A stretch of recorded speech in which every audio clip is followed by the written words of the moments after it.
విఘ్నులైన ప్రేక్షక మిత్రులకు, క్రీస్తునందు ప్రియ సహోదరి సహోదరులకు మన ప్రభువును రక్షకుడైనటువంటి యేసుక్రీస్తు వారి శ్రేష్టమైనటువంటి నామములో నా హృదయపూర్వకమైనటువంటి వందనాలు తెలియజేస్తున్నాను. ఈరోజు ఒక ప్రాముఖ్యమైనటువంటి అంశాలను మీ ముందు తీసుకొచ్చి కొంత ఆలోచన కలిగించాలి అనేటువంటి సదుద్దేశంతో ఈరోజు నేను లైవ్ చేస్తున్నాను. వాస్తవానికి ఈ కార్యక్రమం కొన్ని దినాల క్రిందటే చేయాల్సింది, బట్ కొన్ని అనివార్య కారణాల వలన నాకు ఉన్నటువంటి బిజీ షెడ్యూల్స్ వలన నేను సమయానికి అందుబాటులోకి రాలేకపోయాను. అయితే ఈరోజు దేవుడు నాకు కల్పించినటువంటి సమయానుకూలతను బట్టి ఇప్పటి వరకు కూడా ఈ మధ్యకాలంలో కొద్దిగా వివాదాస్పదంగాను చర్చనీయాంశంగాను మారుతున్నటువంటి కొన్ని అంశాల మీద నేను బైబిల్ యొక్క అవగాహనని, బైబిల్ యొక్క సదుద్దేశాన్ని మీ అందరితో కూడా పంచుకోవాలి అనేటువంటి ఉద్దేశంతో నేను ఈ లైవ్ కార్యక్రమాన్ని చేపట్టడం అనేటువంటిది జరుగుతుంది.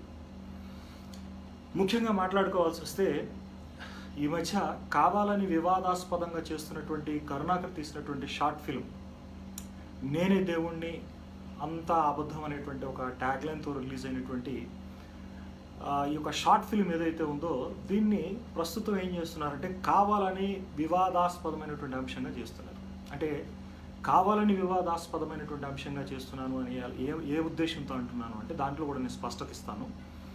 ఎందుకంటే ఇది సోషల్ మీడియా కనుక కొన్ని విషయాల్లో స్పష్టత కనుక లోపిస్తే పెడార్థాలకు అపార్థాలకు దారితీసేటువంటి అవకాశం మెండుగా ఉంది కనుక ఇప్పుడు ప్రస్తుతం మనం ఈ లైవ్ చేయబోయే ఒక గంట క్రిందట కూడా మోజో టీవీలో అయ్యో ప్రభు అనేటువంటి ఒక ట్యాగ్ లైన్తో, అంటే ఒక టైటిల్తో చర్చా వేదిక అనేటువంటిది ఏర్పాటు చేయడం జరిగింది. అది కూడా ఈ కరుణాకర్ తీసినటువంటి షార్ట్ ఫిల్మ్ని బేస్ చేసుకొని. అంతేకాకుండా ఒక వారం క్రిందట కూడా ఈ భారత్ టుడే ఛానల్ కనుక చూస్తే భారత్ టుడే ఛానల్ కూడా ఈ షార్ట్ ఫిల్మ్ మీద ఒక చర్చా కార్యక్రమాన్ని నిర్వహిస్తూ పాస్టర్ని ఆహ్వానించడం, ఆ పాస్టర్ గారిని ఆహ్వానించి లైవ్లో రకరకాలైనటువంటి విన్యాసాలు చేయడం అనేటువంటి విషయాలను కూడా మనం చూసి కొంత జుగుప్సాకరమైనటువంటి పరిస్థితి ఏంటంటే ఈ చర్చా వేదికలలో క్రైస్తవులను కార్నర్ చేయడం అనేటువంటి విషయాన్ని పదే పదే జరగడం అనేటువంటి విషయాన్ని మనం గమనించాలి.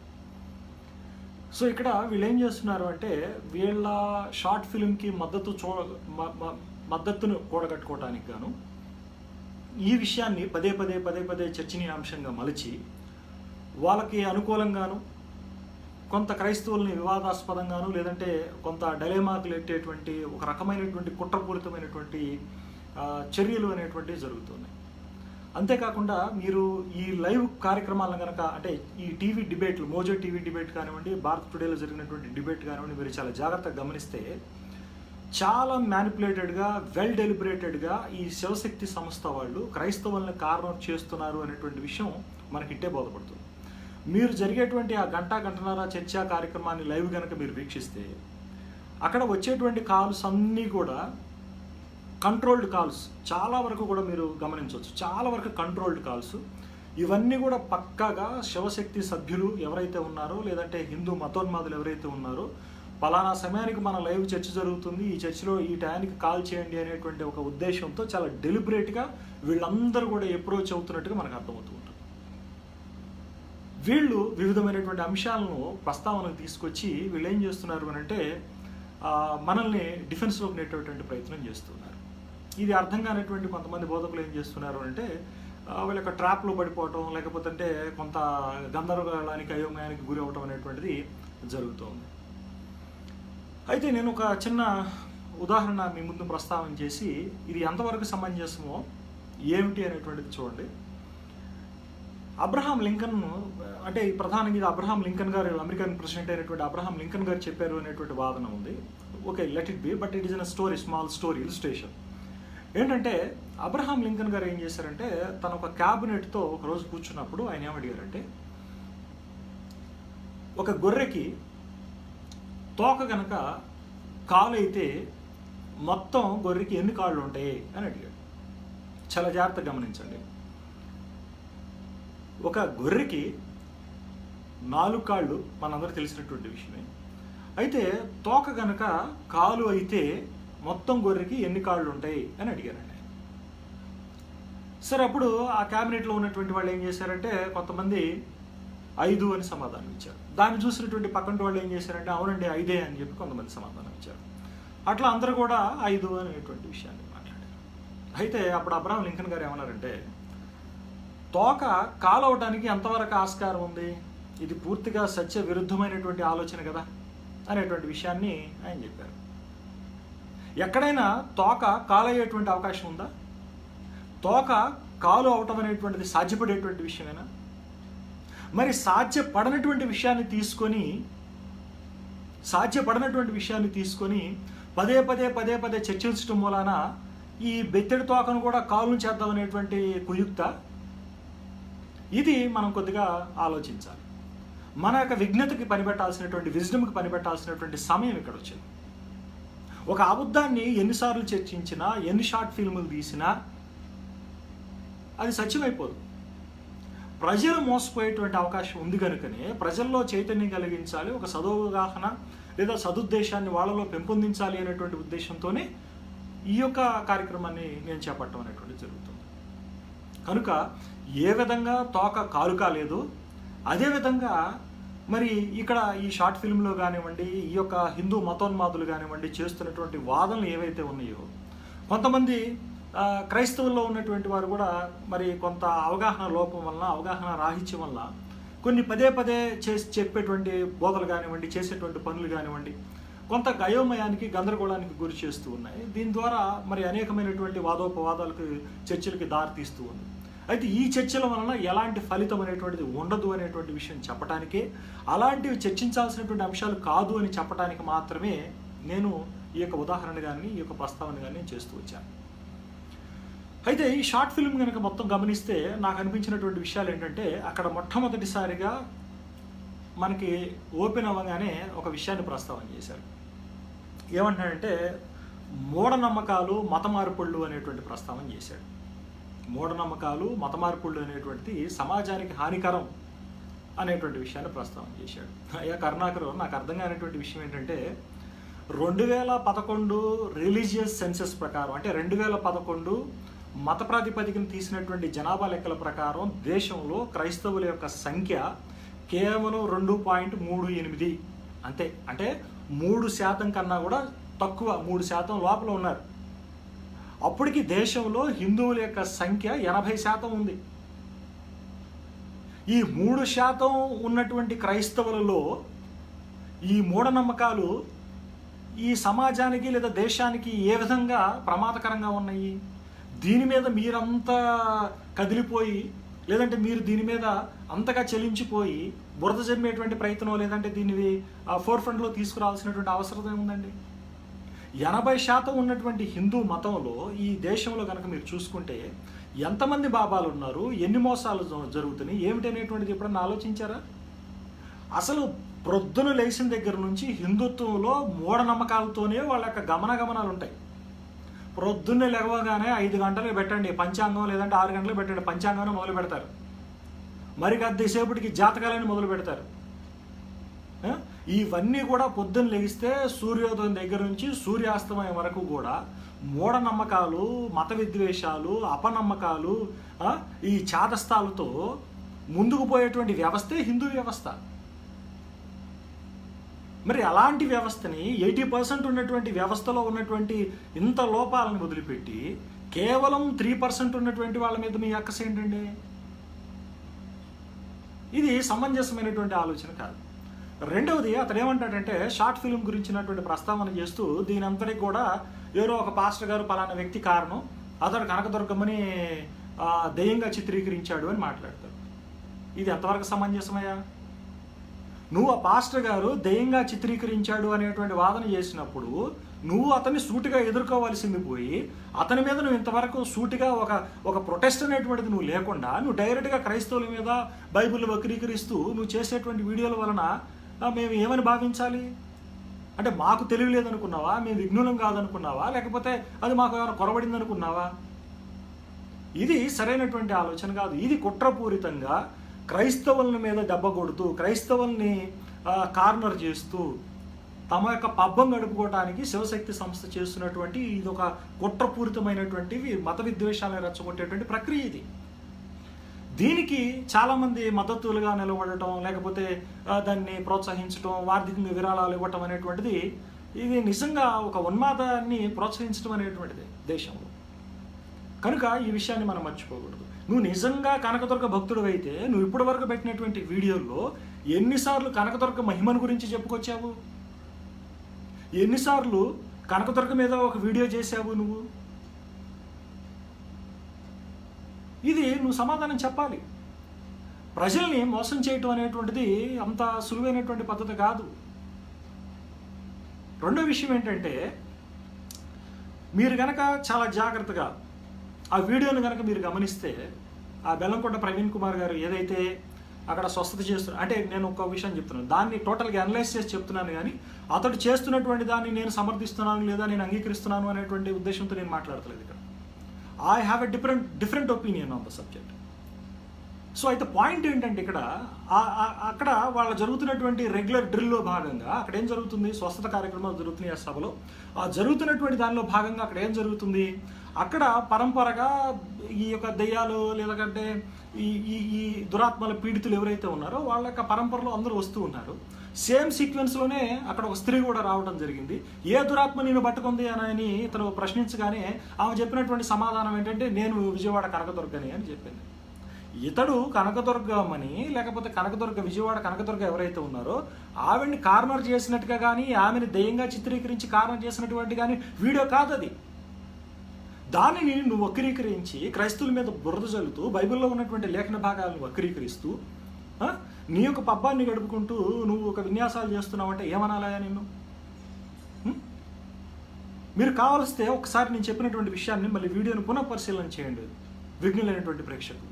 మీరు దానిలో మీరు నిస్సందేహంగా చూడొచ్చు ఆ విషయాన్ని. అక్కడ రొటీన్గా జరుగుతున్నటువంటి దానిలో భాగంగా అతడు చేసినటువంటి పని ఏంటి? ఆల్రెడీ అంతకుముందు నుంచే వస్తూ ఉన్నారు, ఒక రోలో వస్తూ ఉన్నారు. నాకు దెయ్యం పట్టింది, నాకు దురాత్మ పొజెస్డ్, నేను డీమన్ పొజెస్డ్ అని చెప్పి ఒక రోలో వస్తూ ఉన్నారు. ఆ భాగంలో భాగంగా సేమ్ యాక్టివిటీస్తో ఆమె స్టేజ్ మీదకి వచ్చినప్పుడు ఆ పూనకాన్ని చూసి నీకు ఏ దురాత్మ పట్టింది, ఎవరు నువ్వు, ఏంటి అని అతను ప్రశ్నించడం జరిగింది. అయితే దాన్ని కారణం చేయడం అనేటువంటిది సమంజసం కాదు. రెండవది, అది నీ యొక్క నమ్మకానికి విఘాతం కలిగించేటువంటి విషయం అయినప్పుడు ఆయనని ఎదుర్కోవాలి, ఆయన్ని సూటిగా నువ్వు డీల్ చేయాలి, ఆయనతో మాట్లాడాలి. ఆమె దైవమా కాదా అనేటువంటి విషయాలు మీ ఇద్దరు చర్చించుకొని ఒక ఒపీనియన్కి తీసుకురావాలి. ఆయన్ని కానీ నువ్వు కానీ రావాల్సినటువంటి అవసరం ఉంది. మరి ఇన్ని కోట్ల మంది ప్రజల యొక్క విశ్వాసాన్ని నువ్వు ప్రశ్నించడం, లేకపోతే ఇన్ని కోట్ల మంది యొక్క విశ్వాసాన్ని నువ్వు మనోభావాలు దెబ్బతినేటువంటి విధంగా వీడియోలు తీయటం, ఇవన్నీ కూడా ఎంతవరకు సమంజసం? కనుక ఇది ఆలోచించాలి. తర్వాత ఇంకొక విషయం, నువ్వు మాట్లాడుతున్నావు మత మార్పుల గురించి మాట్లాడుతున్నావు. మత మార్పుళ్ళు మానుకోవాలి. ముందుగా మీరు ఘర్వాపసి అనేటువంటి ఈ యొక్క అజెండా ఏదైతే ఉందో, ఈ ఘర్వాపసి అనేటువంటి అజెండా మీరు మానుకోవాలి. ఇది సమాజానికి హానికరం. కొన్ని చారిత్రకపరమైనటువంటి విషయాలు హిందువుల్లో నుంచి మాట్లాడితే ఎంత నీచంగా ఉంటుందంటే అంత నీచంగా ఉంటుంది. ఘర్వాపసియా? ఏంటి ఘర్వాపసి? ఘర్వాపసి ద్వారా మీరు చేసేటువంటి పని ఏంటి? మరి తిరిగి అదే రొచ్చులోకి అదే బురదలోకి లాగుతున్నారా? ఇది సమాజానికి హానికరం. ఘర్వాపసి సమాజానికి హానికరం. ఒక వ్యక్తి క్రైస్తవుడు అవటం మూలాన సమాజానికి ఏ విధమైనటువంటి హాని లేదు. ఎవడైనా బైబిల్ మీద, అంటే బైబిల్ యొక్క అవగాహన రాహిత్యంతో, అంటే బైబిల్లో ఉన్నటువంటి విషయాలు సరిగా అర్థం కాకో లేకపోతే దాన్ని తప్పుగా అర్థం చేసుకుని ఏదైనా చేస్తే అది బైబిల్ తప్పు అవుతుందా? అది ఆ వ్యక్తి యొక్క తప్పు అవుతుందా? సో ఇవి మనం చాలా జాగ్రత్తగా ఆలోచించాల్సినటువంటి అవసరం ఉంది. కనుక ముందుగా మీరు సరి చేసుకోవాల్సినటువంటి విషయాలు అవి. కాబట్టి మూఢనమ్మకాలకి మత విశ్వాసాలకి పెట్టిన పీట మీరు, పెట్టిన కోట మీరు. కనుక ఆ విషయాన్ని గుర్తుపెట్టుకోండి. తర్వాత ఇంకొక విషయం ఏంటంటే, ఇక్కడ మాట్లాడాల్సిన విషయం ఏంటంటే, ప్రధానంగా వీడియో మొత్తం కూడా చూస్తే కొన్ని బైబిల్ సిద్ధాంతాలని బాగా కార్నర్ చేసినట్టుగా కనబడుతుంది. ఏం కార్నర్ చేశారు అని అంటే, క్రీస్తు రెండవ రాకడ, తరువాత నరకం, స్వస్థతలు, దశంభాగాలు అనేటువంటి ఈ 4 ప్రధానమైనటువంటి అంశాలను అక్కడ ప్రొజెక్ట్ చేసి క్రైస్తవుల మీద బురద జల్లేటువంటి ప్రయత్నం చేశారు. ఇది నిజంగా మీ అవగాహన రాహిత్యానికి అటు ఎవరైనా సరే ఈ అంశాల మీద మీ అవగాహన రాహిత్యానికి పరాకాష్ట. అయితే నేను ఒక విషయాన్ని చెప్తాను. నేను ఈ షార్ట్ ఫిల్మ్ గురించి కనుక, లేకపోతే ఈ శివశక్తి సంస్థ ముద్రించినటువంటి వీడియోల గురించి కనుక మాట్లాడుకోవాల్సి వస్తే నేను సూటిగా చెప్పేది ఒకటే.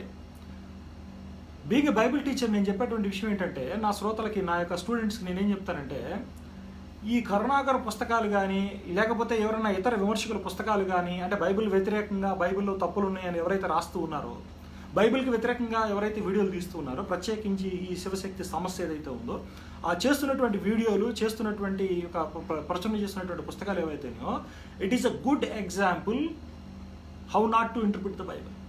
బైబిల్ని ఎలా వ్యాఖ్యానించకూడదో అని చెప్పటానికి ఈ బలీయమైనటువంటి ఉదాహరణలు ఇవి. వ్యాఖ్యాన దోషం వలన ఎలాంటి విపరీతమైనటువంటి వాదనలు, లేకపోతే ఎలాంటి లోపభూయిష్టమైనటువంటి ఆలోచనలు తలెత్తుతాయో అని చెప్పడానికి ఇది ఒక బలమైనటువంటి ఉదాహరణ. కనుక నేను నా స్టూడెంట్స్ చెప్తాను, నిస్సందేహంగా చెప్తాను, ఇది చూడండి, ఒకసారి చూడండి, మీకు అర్థమవుతుంది. దీంట్లో ఉన్నటువంటి ఫాల్స్హుడ్ ఎలా ఉందో చూడండి.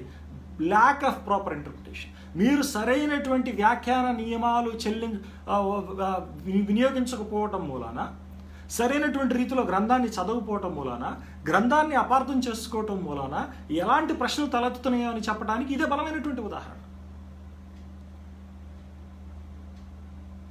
అయితే ఇక్కడ క్రీస్తు రెండవ రాకడ అనేటువంటి అంశాన్ని కానీ, నరకం అనేటువంటి అంశాన్ని కానీ, స్వస్థతలు అనేటువంటి అంశాన్ని కానీ, లేకపోతే దశంభాగాలు అనేటువంటి అంశాల మీద కానీ కొద్దిగా మాట్లాడాల్సినటువంటి అవసరం ఉంది. అయితే నేను నా యొక్క సిరీస్ ఆఫ్ వీడియోస్లో నేనేం చేస్తానంటే, కొన్ని అంటే ఇండివిజువల్గా కట్ చేసి ఒక్కొక్క దాని మీద ఒక సదవగాహన దిశగా నేను మాట్లాడాలి అని ఇష్టపడుతూ ఉన్నాను. ప్రభు చిత్తం అయితే ఈరోజు నేను ఏం చేస్తాను అంటే, నరకం అనేటువంటి అంశం మీద కొన్ని ప్రస్తావనలు చేద్దాం అనుకుంటున్నాను. అట్ ది సేమ్ టైం వీటి మీద కొద్దిగా షార్ట్ నోట్స్ కూడా ఇస్తాను, ఏవైతే కొన్ని అంశాలు ఇప్పుడు మనం ఆల్రెడీ వివాదాస్పదం అవుతున్నాయి అని అనుకుంటున్నాం అనేటువంటి విషయం. మీరు ఉదాహరణకి కరుణాకర్ రాసినటువంటి పుస్తకం కనుక మీరు చూస్తే, క్రీస్తు మీద రాసినటువంటి పుస్తకం కనుక చూస్తే, ఇది అజ్ఞానానికి పరాకాష్ట, దాంట్లో సందేహం లేదు.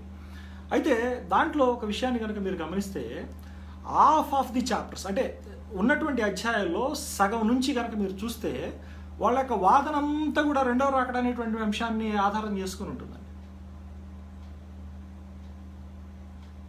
ఈ రెండవ రాకడ అనేటువంటి అంశము క్రైస్తవుల్లోనూ సరైనటువంటి అవగాహన లేదు, కొంతమంది క్రైస్తవుల్లోనూ.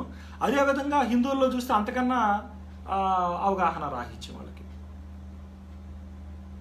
వీళ్ళిద్దరు వాదన ఎలా తయారైంది అని అంటే, నేను మొదట్లో చెప్పాను కదా ఉదాహరణ, అబ్రహాం లింకన్ గారు మరి గొర్రె గనక తోక గనక కాలు అయితే ఎన్ని కాళ్ళు ఉంటాయి అని అడిగాడు. ఎన్నవుతాయి? ఎక్కడన్నా తోక కాలు అవడానికి ఆస్కారం ఉందా? లేదు కదా. అట్లా ఆస్కారం లేనటువంటి విషయం మీద చర్చించి బైబిల్ మీద బురద చల్లటం అనేటువంటిది, క్రైస్తవుల్ని మనోభావాలు దెబ్బతీయటం అనేటువంటిది, క్రైస్తవ్యాన్ని కార్నర్ చేయటం అనేటువంటిది, ఇది ఏమాత్రము సబబైనటువంటి విజ్ఞత లక్షణం కాదు అనేటువంటి విషయాన్ని మనం గమనించాలి.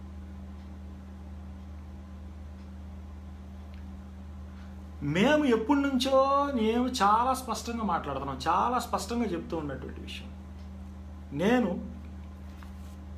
2012వ సంవత్సరంలో, ఇదిగోండి, క్రీస్తు రాకడ నాడా నేడా రేపా, అసలు క్రీస్తు రాకడ మీద బైబిల్ యొక్క ఉద్దేశం ఏంటి, బైబిల్ ఏం చెప్తుంది అనేటువంటి అంశం మీద ఒక చక్కని పుస్తకాన్ని రాయటం జరిగింది. ఎవరైనా కావాల్సినటువంటి వాళ్ళు కనుక ఇది చదివితే యూ కెన్ సీ దట్, మీరు చూడొచ్చు లోతైనటువంటి విషయాలు. అయితే ఈ క్రీస్తు రాకడ, నరకము, ఈ యొక్క దశంభాగాలు, తర్వాత నరకం అనేటువంటి అంశాలను కనుక మనం చూస్తున్నప్పుడు ఇక్కడ ఉన్నటువంటి విషయం ఏంటో నేను కొద్దిగా గమనిస్తాను. చూడండి, క్రీస్తు రాకడ అనేటువంటి అంశాన్ని బేస్ చేసుకుని క్రైస్తవ ప్రపంచాన్ని లేదా క్రైస్తవ లోకాన్ని కనుక మనం డివైడ్ చేయాలనుకుంటే 2 భాగాలుగా డివైడ్ చేయొచ్చు. మొదటిది ఫ్యూచరిజం అని అంటారు. ఫ్యూచరిజం అంటే భవిష్యవాదం. అంటే క్రీస్తు రాకడ అనేటువంటిది ఎప్పుడో భవిష్యత్తులో జరుగుతుంది అనేటువంటి నమ్మకం కలిగినటువంటి వాళ్ళు. క్రీస్తు రాకడ అనేటువంటిది మరి ఎప్పుడో భవిష్యత్తులో జరుగుతుంది, అది ఎప్పుడో తెలియదు, కానీ అది జరిగినప్పుడు త్వరలో వాళ్ళ స్టాండ్ పాయింట్ ఆఫ్ వ్యూలో ఎప్పుడో జరుగుతుంది అని అంటారు. ఇది అర్ధరహితమైనటువంటి వాదన. బట్ ఏదైనప్పటికీ కూడా ఇక్కడ ఏంటంటే, క్రీస్తు రాకడ అనేటువంటి అంశాన్ని కనుక మనం బేస్ చేసుకుని క్రైస్తవ్యాన్ని కనుక వేరు చేసి అంటే డివైడ్ చేసి కనుక మనం చూస్తే అత్యధికులు ఏమంటారంటే భవిష్యవాదులు మనకు తగులుతారు. తర్వాత గతికవాదులు అనేటువంటి వాళ్ళు కూడా కొంతమంది ఉన్నారు. ఈ గతికవాదులు అని అంటే ఏంటంటే క్రీస్తు రెండవ రాకడా అని ఏదైతే అంటున్నారో అది మొదటి శతాబ్దంలోనే 70 ADలో యెరూషలేము నాశనం నాటికి నెరవేరింది అని చెప్పేటువంటి వాడు.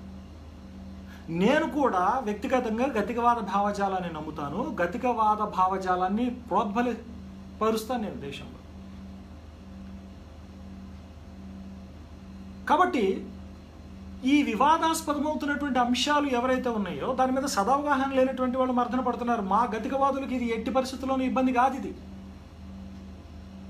సో క్రైస్తవ ఒపీనియన్ని కనుక మనం డివైడ్ చేసి చూసినప్పుడు ఈ రాకడ అనేటువంటి అంశంలో 2 స్కూల్స్ ఆఫ్ థాట్స్ కనబడుతూ ఉంటాయి. ఒకటి ఫ్యూచరిజం ఒకటి కనబడుతుంది, 2 గతికవాదం. దాన్ని ఇంగ్లీష్లో ఏమంటారంటే ప్రిటరిజం అని అంటారు.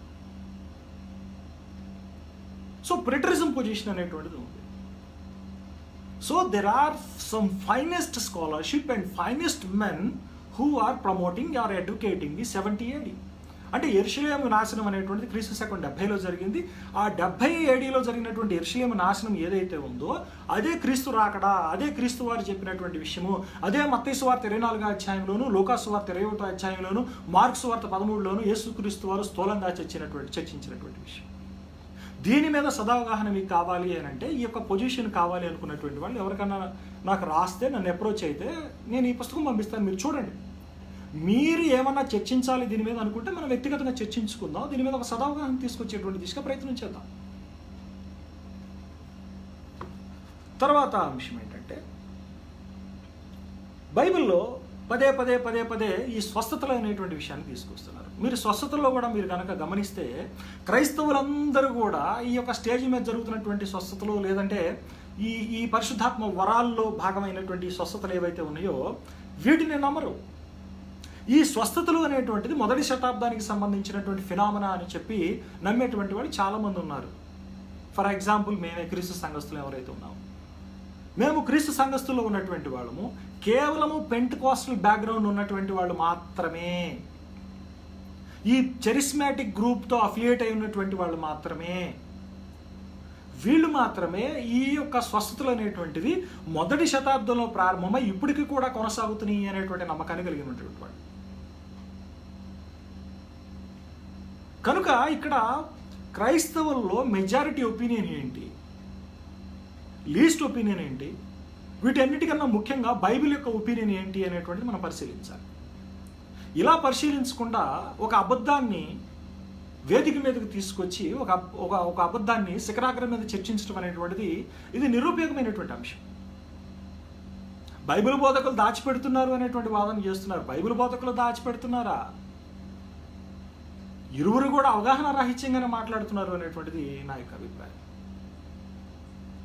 కాబట్టి క్రైస్తవులను కూడా మీరు డివైడ్ చేసుకొని చూసుకుంటే ఈ స్వస్థతలు అనేటువంటి విషయం మీద 2 ఒపీనియన్స్ కనబడుతున్నాయి. వీఆర్ నాట్ డినైయింగ్ దట్ మేము ఇది వ్యతిరేకించట్లేదు. ప్రభు ఏ విధమైనటువంటి అద్భుతం చేయడు, స్వస్థత చేయడు అని అంటలాగా ఏవైతే కృపావరాలు అనేవి ఉన్నాయో ఈ కృపావరాలు అనేటువంటిది మొదటి శతాబ్దంలో నిలిచిపోయినాయి అని మేము చెప్తాం. ఇవి మొదటి శతాబ్దంలో అంతరించిపోయినాయి, మొదటి శతాబ్దం తర్వాత అంతరించిపోయినాయి. దానికి పర్టికులర్ రీజన్స్ ఉన్నాయి. ఏంటి ఫర్ ఎగ్జాంపుల్ రీజన్స్ కనుక మనం మాట్లాడుకుంటే, మొదటి శతాబ్దంలో ప్రభువు వారు తన శిష్యులకు ఇచ్చినటువంటి ప్రధానమైనటువంటి ఆజ్ఞ ఏంటంటే మీరు సర్వలోకానికి వెళ్ళి సర్వ సృష్టికి సువార్తను ప్రకటించండి, సమస్త జనులు శిష్యులుగా చేయండి అని చెప్పారు. వారు ఉన్నటువంటి శిష్యులు ఎంతమంది? 12 మంది. ఈ 12 మంది ఈ యొక్క ప్రాంతం మొత్తం కూడా, దేశం మొత్తం కూడా, భూభాగం మొత్తం కూడా వాళ్ళందరూ కూడా స్ప్రెడ్ అయ్యి, ప్రపంచం అంతా కూడా స్ప్రెడ్ అయ్యి ఎక్కడెక్కడ చెదిరిపోయినటువంటి యూదులు ఉన్నారో లేకపోతే ఎక్కడెక్కడ మరి ఆ ప్రాంతాలకు వాళ్ళు వెళ్ళాలో అది ఎలా సాధ్యపడుతుంది అంటే అక్కడ ఏమవుతుందంటే యేసు ప్రభు వారు అక్కడ ప్రత్యేకించి ఒక పర్పస్ ఓరియంటెడ్గా అక్కడ స్పిరిట్ ద్వారా పనిచేయిస్తున్నట్టుగా మనం చూస్తాం. ఆ పర్పస్ ఓరియంటెడ్గా జరుగుతున్నటువంటి ఆ యొక్క ఫంక్షన్ని మన వాళ్ళలో చాలామంది అర్థం చేసుకోలేకపోతున్నారు. ఇది మనం ఒకసారి మనసు పెట్టి అటు క్రైస్తవులైనటువంటి వాళ్ళు కొద్దిగా ఇటు విమర్శకులు కూడా కొద్దిగా దీన్ని చాలా సాధారణంగా సానుకూలంగా ఆలోచించాల్సినటువంటి అవసరం.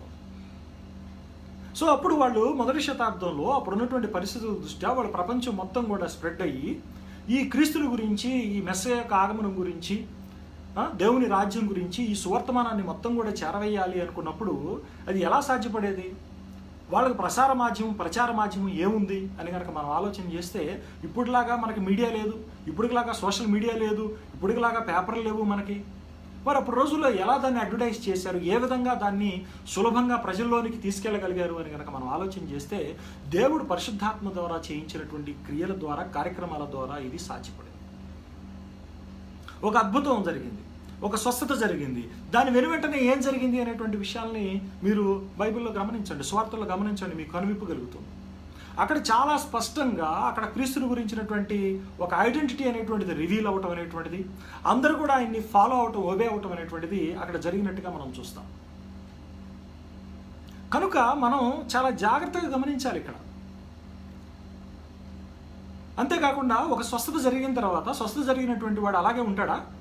స్వస్థత జరిగినటువంటి వాడు తను జరిగినటువంటి మంచిని గురించి 10 మందితో చెప్తాడు, పరిగెత్తుతూ గంతులు వేసుకుంటూ వీధుల్లో తిరుగుతాడు. అది చూసినటువంటి వాళ్ళు అనేకులు ప్రభు గురించి తెలుసుకుంటారు.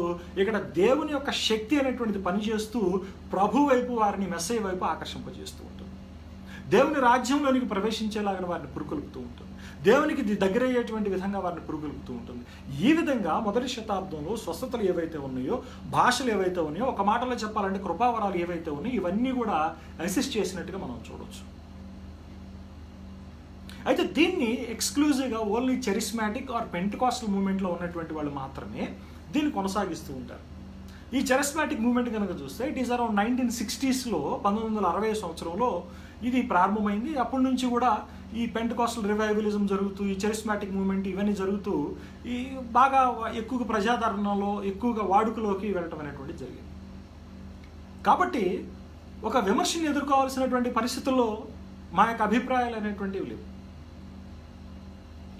ఇది అటు క్రైస్తవులకి, ఇటు మతోన్మాదులకి, ఎవరైతే అవగాహన రాహిత్యంగా ఒక అంశాన్ని పదే పదే చర్చకు దారితీస్తూ ఒక గందరగోళాన్ని, అయోమయాన్ని గురి చేస్తున్నారు, వారికి కనువిప్పు కలగాలి అనేటువంటి ఉద్దేశంతో నేను మాట్లాడుతున్నాను. అంతేకాకుండా మీరు కనుక కరుణాకర్ షార్ట్ ఫిల్మ్ కనుక చూస్తే, ఆ షార్ట్ ఫిల్మ్ మొత్తంలో కూడా కొంతమంది వ్యక్తుల్ని కార్నర్ చేసినట్టుగా ఉంటుంది. ఒక ట్యాగ్ లైన్ కూడా వేస్తూ, రెండో రాకడలో కనుక నన్ను నమ్మకపోతే, నేను దేవుడిని నమ్మకపోతే నేను నరకంలో వేస్తాను అనేటువంటి ట్యాగ్ లైన్ పెట్టి, బైబిల్ అని పెట్టి మళ్ళీ దాన్ని ఎమ్మటే ఇమీడియట్గా డిలీట్ చేసి, అరెస్ట్ చేసి క్రైస్తవులు అనేటువంటి మాట పెడతారు. ఏంటండి ఇది? ఏంటిది? వేళకోళంగా ఉందా? ఆ వీడియో కనుక మీరు చూస్తే ఒక పక్షాన చాలా స్పష్టంగా కనబడేటువంటి విషయం ఏంటంటే, క్రైస్తవంలో, నేటి తెలుగు సమాజంలో ఒక పాపులర్గా ఉన్నటువంటి వ్యక్తుల్ని కార్నర్ చేసి, వాళ్ళ యొక్క బోధనల్ని కార్నర్ చేసి తీసినట్టుగా కనబడుతూ ఉంటుంది. ఇదే విషయాన్ని భారత్ టుడే డిబేట్లో కూడా కరుణాకర్ ఒప్పుకున్నాడు. కరుణాకర్ ఒప్పుకోవటమే కాదు, అన్నటువంటి మాట ఏంటంటే, నేను బైబిల్ ప్రకారం నేను తీయలేదు అని అంటున్నాడు. కానీ దీనిని సరైనటువంటి ఫోకస్లోకి తీసుకురావట్లేదు. ఇది వ్యక్తులను దృష్టిలో పెట్టుకుని తీశారు. అయితే వ్యక్తుల్ని వెనకేసుకురావాల్సినటువంటి అవసరం నాకు లేదు. బైబిల్ని ప్రధానంగా ముందుకు తీసుకురావడం, బైబిల్లో ఉన్నటువంటి అభిప్రాయాలను చెప్పడం అనేటువంటిది మాత్రమే నా యొక్క అభిమతం. అంతేకాదు, బైబిల్ మీదకి ఎవరన్నా వచ్చినప్పుడు దాన్ని విశ్వాసిగా డిఫెండ్ చేయడం అనేటువంటిది నా బాధ్యత. ఒక వ్యక్తులకో, ఒక సిద్ధాంతాలకో, ఒక మతాలకో నాకు కొమ్ముగాల్సినటువంటి అవసరం లేదు. నాకు క్రీస్తు, నా బైబిల్ అనేటువంటిది నాకు ముఖ్యం. నేను ఇక్కడి నుంచి కొన్ని వీడియోలు చేస్తాను. కొన్ని వీడియోల్లో నేను ఈ విషయం మీద అనేకమైనటువంటి ఆవిష్కరణలు నేను చేయాలనుకుంటున్నాను. కొద్దిగా సమయం వహించి మీరు కనుక జాగ్రత్తగా ఫాలో అవ్వగలిగితే మీరు అనేకమైనటువంటి సంగతులు మీరు చూడవచ్చు. తర్వాత దశంభాగాల గురించి మాట్లాడుతున్నారు. ఏంటండి దశంభాగాలు ఏంటి? దశంభాగాలు అనేటువంటిది పాత నిబంధనలో ఉన్నటువంటి విధానం. అయితే నాకు తెలియనటువంటి విషయం ఏంటంటే, ఏదో కొంపలో మునిగిపోతున్నట్టుగానో, కొల్లేరవుతున్నట్టుగానో, ఈ ఎంత క్రైస్తవులు మీరు అఫీషియల్గా తీసుకుంటే, అఫీషియల్గా నేను చెప్పినట్టుగా 2011 సెన్సస్ ప్రకారం ఎంతమంది ఉన్నారు? కేవలం 3% ఉన్నారు. సరే, అన్అఫీషియల్గా తీసుకుందాం. అన్అఫీషియల్గా తీసుకున్నా, ఇంకో 8% యాడ్ చేసుకున్నా, మొత్తం 10% క్రైస్తవులు ఉన్నారనుకున్నా, 10%లో క్రైస్తవుల్లో 10% క్రైస్తవుల్లో ఎంతమంది దశంభాగాలు ఫాలో అవుతున్నారు అనేటువంటిది ఆలోచించారు ఎప్పుడన్నా?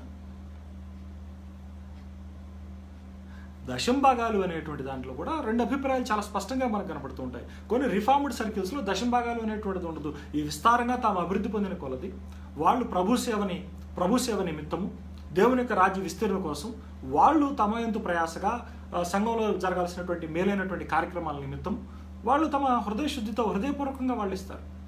అంతేగాని దశంభాగాలు ఇచ్చేటువంటి అలవాటు అందరి క్రైస్తవుల్లోనూ లేదే. మళ్ళీ ఈ విషయాన్ని కారణం చేయడం.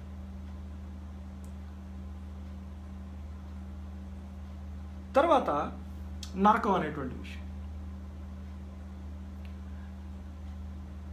యేసు ప్రభు వారు రెండవ రాకడలో నేను దేవుడిగా వచ్చినప్పుడు, లేదంటే నేను దేవుడని నమ్మనటువంటి వాళ్ళని నరకంలో పడేస్తానని ఎక్కడుందండి? ఎక్కడుంది? ఈ నరకం అనేటువంటి విషయం మీద నేను కొద్దిగా సుదీర్ఘంగా మాట్లాడాలని ఆశపడుతున్నాను. బైబిల్లో ఈ క్రొత్త నిబంధనలో మీరు ఎక్కడైతే నరకము అనేటువంటి అంశాన్ని మీరు చూస్తున్నారో, నరకము అనేటువంటి మాటని ఎక్కడైతే మీరు చూస్తున్నారో, ఇది మనకి కొత్త నిబంధన బైబిల్లో మొత్తం మీద 12 సార్లు వాడబడిందండి.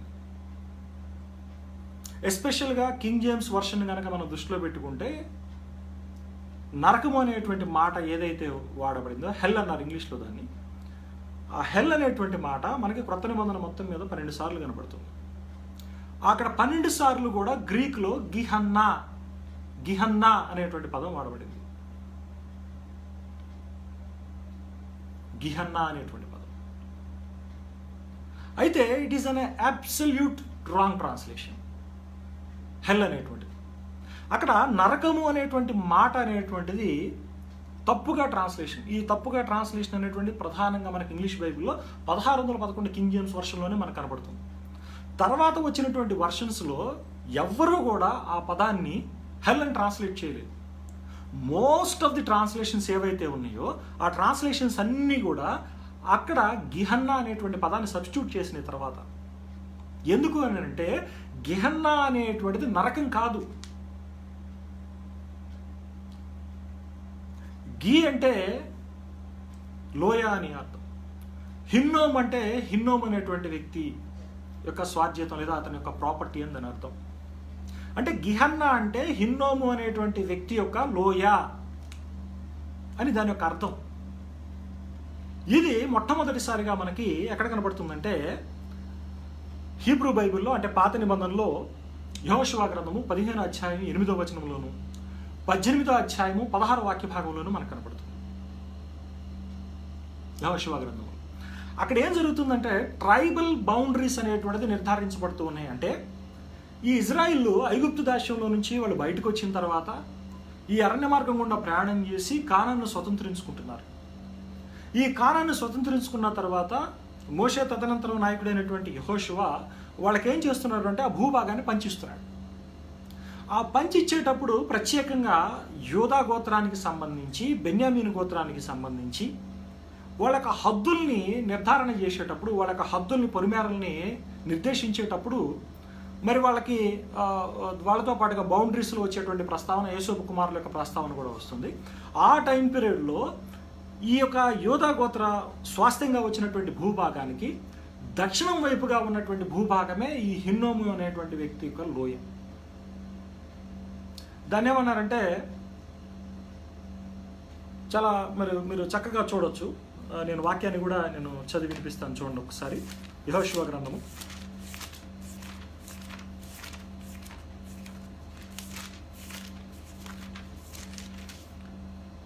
15వ అధ్యాయము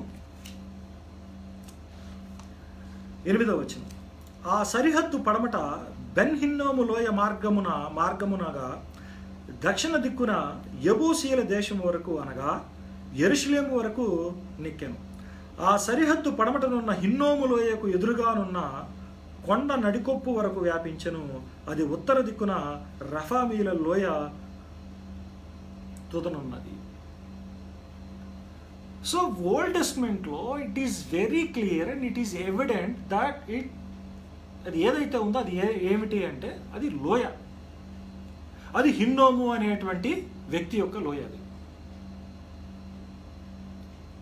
ఈ విషయాన్ని మనం పాత నిబంధన అధ్యయనం చేయకుండా, ఒక అవగాహన లేకుండా ఇష్టం వచ్చినటువంటి వాదనలు చేయటం అనేటువంటిది ఎంతవరకు సమంజసం? నేను ఇంకా కొన్ని విషయాలు చెప్తాను, దీని మీద కొద్దిగా జాగ్రత్తగా గమనించండి. సో ఇక్కడ మనకి మొట్టమొదటిసారిగా ఈ యొక్క యూదా గోత్రపు యొక్క బెన్యామీను గోత్రం యొక్క ట్రైబల్ బౌండరీస్ నిర్ధారణ చేసేటప్పుడు మొట్టమొదటిసారిగా మనకి ఈ బెన్ హిన్నోము లోయ అనేటువంటి ప్రస్తావన మనకు కనబడుతూ ఉంటుంది. ఇది తర్వాత కాలంలో ఏమైందంటే యూదారాజు అనేటువంటి ఆహాజు ఎవరైతే ఉన్నాడో అతని యొక్క ఏలుబడిలో అక్కడ ఏం జరిగింది అంటే 2వ దినవృత్తాంతాలు 28వ అధ్యాయం 3వ వచనాన్ని కనుక గమనిస్తే, మళ్ళీ చెప్తున్నాను, 2వ దినవృత్తాంతాలు 28వ అధ్యాయం 3వ వచనాన్ని కనుక గమనిస్తే అక్కడ అతడు ఏం చేశాడంటే ఈ బెన్ హిన్నోము లోయ అనేటువంటి ప్రాంతంలో బలిపీఠాలు కట్టించి అక్కడ చిన్నపిల్లల్ని బలి అర్పించినట్లుగా మనం చూస్తాం. ఒకసారి నేను ఆ వాక్య భాగాన్ని కూడా మీకు చదివి వినిపిస్తాను. 2వ దినవృత్తాంతాలు 28వ అధ్యాయము 3వ వచనం చూడండి. మొదటి వచనం ఎలా చదవబడుతుంది? ఆహాజు ఏలనారంభించినప్పుడు అని మాట్లాడుతున్నాడు. 3వ వచనంలోకి వస్తే, రూపములుగా పోత విగ్రహములను చేయించెను, మరియు అతడు బెన్ హిన్నోము లోయ యందు ధూపము వేసి ఇశ్రాయేలు ఎదుటి నుండి యెహోవా తోలివేసిన జనముల హేయక్రియల చొప్పున తన కుమారులను అగ్నిలో దహించెను అని మాట్లాడుతున్నాడు. కాబట్టి ఈ ఆహాజు యూదారాజుగా ఉన్నప్పుడు అక్కడ బెన్ హిన్నోము లోయ అయినటువంటి ప్రాంతంలో అతడు చిన్నపిల్లల్ని బలి ఇచ్చినటువంటి ఆచారం ఫాలో అయ్యాడు. ఈ ఆచారం ఎక్కడిది? బెన్ హిన్నోము లోయలో ఎక్కడిది ఇది అని అంటే అక్కడ చాలా స్పష్టంగా వాక్యం చెప్తున్నటువంటి విషయం ఏంటంటే, ఈ ప్రాంతంలో అప్పుడు వరకు ఎవరైతే ఉన్నారో అన్యులు, అన్య జాతుల వాళ్ళు ఎవరైతే ఉన్నారో వారిని సమూలంగా నిర్మూలన చేసి వాళ్ళని పంపించమంటానికి కూడా ఇదే ప్రధానమైనటువంటి కారణం. ఎందుకంటే they have a very bizarre and strange activities. చాలా విపరీతమైనటువంటి పద్ధతులు ఉన్నాయి వాళ్ళకి. అక్కడ ఉన్నటువంటి వాళ్ళకి మొలేక్ అనేటువంటి దేవుడు ఉండేటువంటి వాడు, వాడికి ఏం చేసేవాడు అంటే చైల్డ్ సాక్రిఫైజెస్ చేసేవాడు, చిన్నపిల్లల్ని బలి ఇచ్చేవాడు. మీరు కనుక గూగుల్ చేస్తే, గూగుల్లో టైప్ చేసి మొలేక్ అని కొట్టారనుకోండి, మీకు అన్ని విగ్రహాలు వస్తాయి. అక్కడ పెద్ద దున్నపోత తలకాయ ఉంటుంది, కొమ్ములు ఉంటుంది, చేతులు చాచినటువంటి విగ్రహం ఉంటుంది, దాని మీద చిన్నపిల్లలు పెట్టేవాళ్ళు, ఎదురుగా అగ్నిగుండం ఉండేది, అగ్నిగుండంలో చేతుల మీద పిల్లల్ని పెట్టినప్పుడు పిల్లడు కాలిపోయేవాడు. ఇట్లా ఈ విధంగా ఈ పసిపిల్లల్ని బలిచ్చేటువంటి సాంప్రదాయ సంస్కృతి అనేటువంటిది ఆ రోజుల్లో, అప్పుడు ఇజ్రాయిల్ ఆ ప్రాంతాన్ని స్వతంత్రించుకోక మునుపు ఉన్నటువంటి పద్ధతి.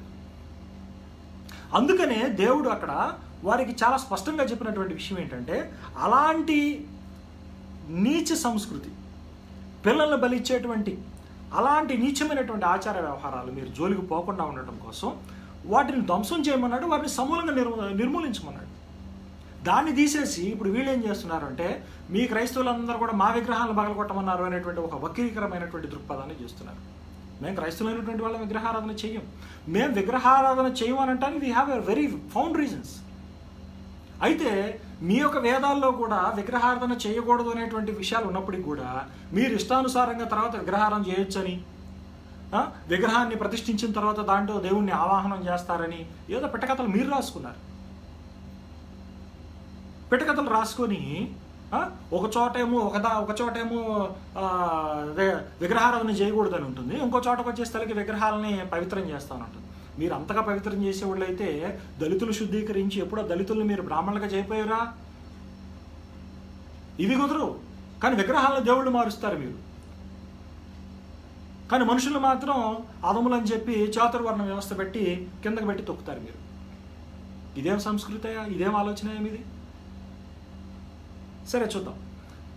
కాబట్టి ఈ బెన్ హిన్నోము లోయలో అప్పుడు ఉన్నటువంటి ఈ లోకల్ పీపుల్ ఎవరైతే ఉన్నారో, లోకల్ ప్రజలు ఎవరైతే ఉన్నారో వాళ్ళకు ఉన్నటువంటి ఆచార వ్యవహారాలని ఈ ఆహాజ్ అనేటువంటి రాజు ఏం చేశాడు అంటే దీన్ని ఇతను ఫాలో అయ్యి ఇతడు కూడా తన యొక్క పిల్లల్ని కానీ అతని రాజ్యంలో అలాంటి కార్యక్రమాలకు కానీ అతను పట్టం కట్టినట్టుగా మనకు కనబడుతూ ఉంటాడు.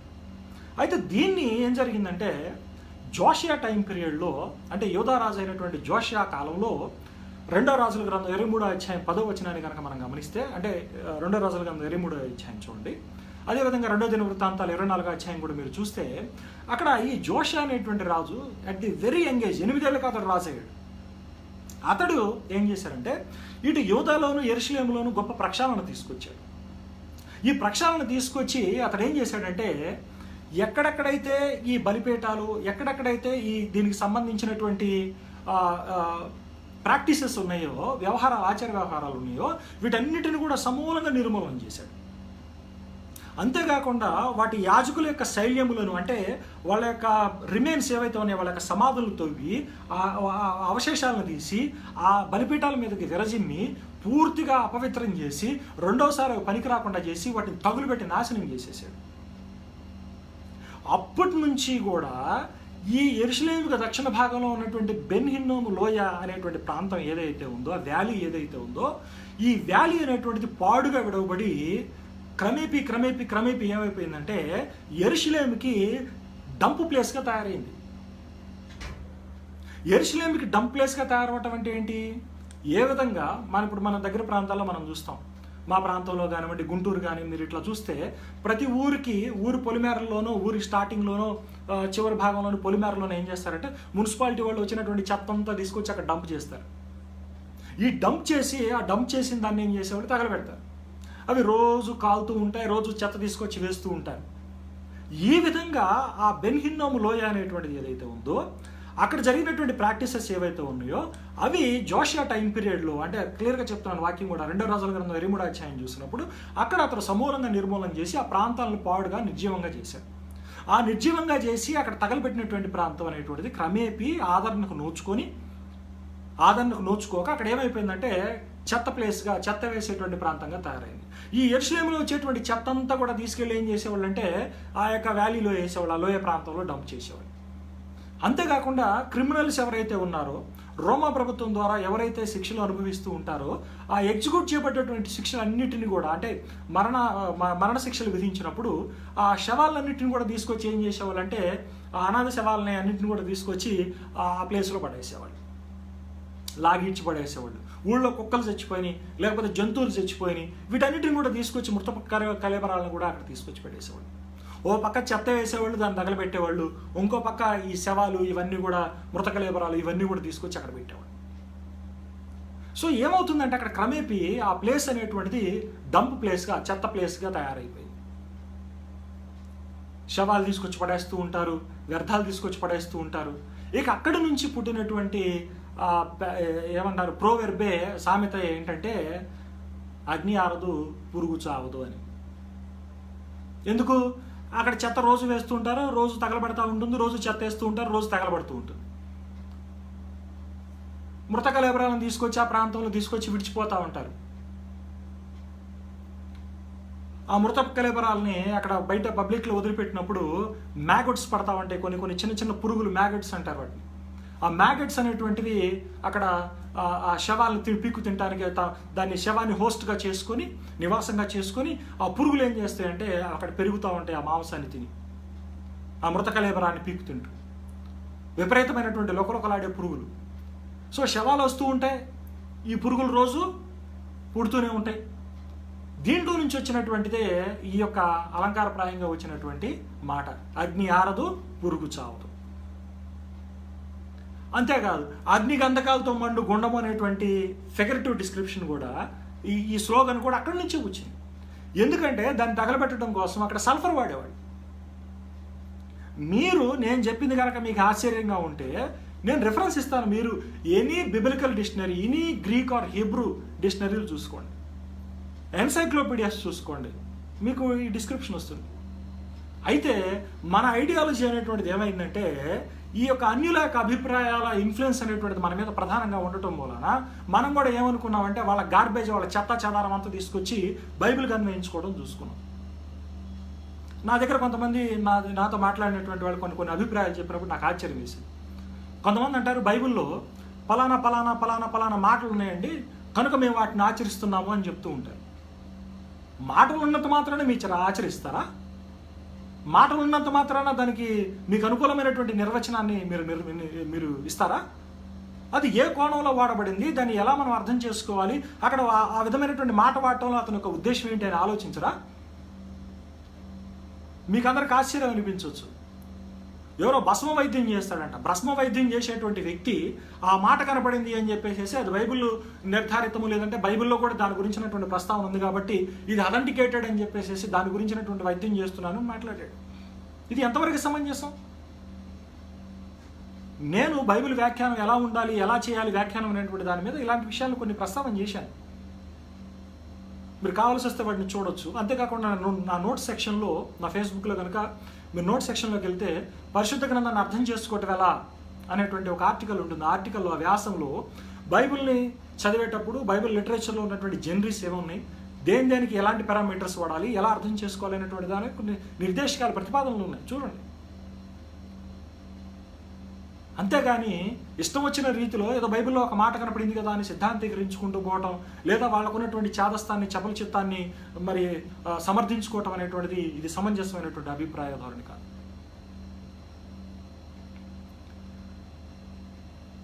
తర్వాత ఇక్కడ ఆ ప్లేస్లో నుంచే ఈ రెండు అలంకారమైనటువంటి మాటలు పట్టాయి. ఇవి మనకి ప్రకటన గ్రంథంలో కనపడుతూ ఉంటాయి. ఏమని? అగ్నిగంధకములతో మండు గుండము అని.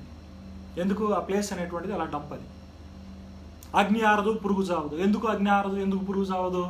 ఈ చెత్త ప్లేస్ అది, నిర్జీవమైనటువంటి ప్రాంతం, తగలబెట్టారు, అగ్ని ఆరదు అక్కడ. ఈ పురుగులు చావు. ఎందుకు?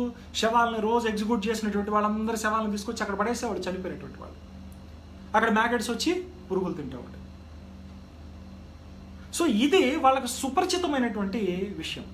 అక్కడ ఉన్నటువంటి యెరూషలేము వాళ్ళకి ప్రభువారు ఎప్పుడైతే గిహన్నా అనేటువంటి పదం వాడారో, ఈ గెహన్నా లాగా మీ పరిస్థితి ఉంటుంది అని ఎప్పుడైతే హెచ్చరించారో, దానికి they have a specific meaning.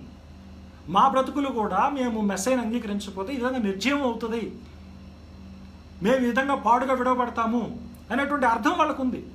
అది విడిచిపెట్టి ఇక్కడ వీళ్ళు ఏం చేశారంటే, అగ్నిగంధకాలు అనగానే మన హిందూ పురాణాల్లో ఉన్నటువంటి ఈ యొక్క గరుడు పురాణంలో ఉన్నటువంటి శిక్షలు, ఈ యొక్క దండనలు, వీటన్నిటిని కూడా ఎందుకు మనం సహజంగా మన మీద ఇక్కడ భారతదేశంలో ఉన్నటువంటి కల్చరల్ ఇన్ఫ్లుయెన్స్ ఉంది. లైక్ వైజ్ కల్చరల్ ఇన్ఫ్లుయెన్స్ మీరు ఎక్కడ చూస్తారు అని అంటే గ్రీక్ మిథాలజీలో కూడా ఉంది. ఈ గ్రీక్ మిథాలజీ అనేటువంటిది అందరూ కూడా, అంటే గ్రీక్ పురాణాలు అనేటువంటిది, గ్రీక్ తత్వాన్ని అనేటువంటి వాళ్ళు అందరూ కూడా చదువుతారు కనుక దాని ఇన్ఫ్లుయెన్స్ ఉండటాన్ని బట్టి వీళ్ళు ఏం చేస్తున్నారంటే దీన్ని బైబిల్లోకి చొప్పించేటువంటి ప్రయత్నం చేశారు. కానీ బైబిల్ వాడుతున్నప్పుడు చాలా స్పెసిఫిక్గా బైబిల్ తన పదప్రయోగాన్ని చేశారు. సో ఈ పదప్రయోగాన్ని మనం గమనించినప్పుడు అక్కడ గిహన్నా అనేటువంటిది అసలు లోయ, ఆ లోయలో ఈ చైల్డ్ సాక్రిఫైసెస్ అంటే పసిపిల్లల్ని బలిచ్చేటువంటి విష సంస్కృతి అనేటువంటిది అప్పుడున్నటువంటి ప్రజానీకం, అప్పుడున్నటువంటి జాతులు వాళ్ళు అక్కడ ఆచరించేవాళ్ళు. దాన్ని నిర్మూలన చేసినప్పటికీ కూడా ఉన్నటువంటి అవశేషాలను బట్టి, ఆనవాళ్ళను బట్టి, తర్వాత కాలంలో ఇజ్రాయిల్ వాళ్ళతో ఉన్నటువంటి సహచర్యాన్ని బట్టి వాళ్ళు కూడా దాన్ని ప్రాక్టీస్ చేయటం అనేటువంటిది, తర్వాత కాలంలో అంటే జోషియా కాలంలో దాన్ని నాశనం చేయటం అనేటువంటిది, ఆ నాశనంగా చేయబడ్డ దాని దగ్గర నుంచి ఈ ప్రాంతం అంతా కూడా పాడుగా విడవబడటం అనేటువంటిది. ఇక అప్పటి నుంచి అది ఇజ్రాయిల్ అందరికీ సుపరిచితమైనటువంటి, యెరూషలేము అందరికీ ఉన్నటువంటి సుపరిచితమైనటువంటిది దక్షిణ భాగంలో ఉన్నటువంటి డంప్ యార్డ్గా, చెత్త బుట్టగా, చెత్త ప్లేస్గా, చెత్త వేసేటువంటి ప్రాంతంగా, నిర్జీవమైనటువంటి ప్రాంతంగా అందరికీ సుపరిచితం. అందుకనే ఇక్కడ గిహన్నా అనేటువంటి మాట క్రొత్త నిబంధనలో మనకి కేవలం 12 సార్లు కనపడుతుంది. ఇంకొక ఆశ్చర్యకరమైనటువంటి విషయాన్ని చెప్తాను చూడండి. ఈ పదం 11 సార్లు కేవలం సువార్తలోనే కనబడుతుంది. ఎంత ఆశ్చర్యకరమైనటువంటి సంగతో చూడండి. క్రొత్త నిబంధనలో మనకి ఇన్ని పుస్తకాలు ఉంటే ఎక్కడా కూడా అవుట్ ఆఫ్ ది గాస్పల్ కనపడదు, కేవలం యాకోబు 3:6 తప్పించి. అవుట్ ఆఫ్ ది గాస్పల్స్ అంటే గాస్పల్స్ బయట ప్రస్తావన చేసినటువంటి వ్యక్తి కేవలం యాకోబు భక్తుడు మాత్రం. ఆ యాకోబు భక్తుడు 3:6 దగ్గర దీని యొక్క ప్రస్తావన చేస్తాడు. సో సువార్తల్లో 11 సార్లు కూడా గిహన్నా అనేటువంటి పదప్రయోగాన్ని చేసింది యేసు ప్రభు వారి. తక్కిన అపోస్తులు ఎవరూ చేయలేదు. అంతేకాదు నరకం అనేటువంటిది యాతన పెట్టబడేటువంటి ప్రాంతము, నరకం అనేటువంటిది వీళ్ళు అనుకునేటువంటి పాపులర్ బిలీఫ్ ఏదైతే ఉందో, అంటే ఎక్కువగా ప్రజల్లో వాడుకలో ఉన్నటువంటి విధానం కనుక అయి ఉన్నట్టయితే వాళ్ళు నిశ్చేష్టులు అయ్యేవాళ్ళు. ఇంకొక విషయాన్ని చెప్తాను చూడండి. మీరు పాత నిబంధన గ్రంథం మొత్తం చూడండి, ఎక్కడా కూడా నరకము అనేటువంటి ప్రస్తావన ఉండదు మనకి. అయితే కేవలము 1611 బైబిల్లో చేసినటువంటి తప్పుడు తర్జుమా మాత్రమే. వాళ్ళు చేసినటువంటి తప్పు ఎంత పెద్ద తప్పో చెప్తాను చూడండి. పాత నిబంధనలో షియోల్ అనేటువంటి పదం ఉంది. షియోల్, దాన్ని ఇంగ్లీష్లో హేడిస్ అన్నారు, హేడియన్ రియల్మ్. దాన్ని సెప్టిగైంట్ గ్రీక్లో ట్రాన్స్లేట్ చేసినప్పుడు, ఓల్డ్ టెస్ట్మెంట్ని గ్రీక్లో ట్రాన్స్లేట్ చేసినప్పుడు దానికి గ్రీక్లో వాడబడేటువంటి పదం ఏంటంటే హేడిస్ అని వాడారు.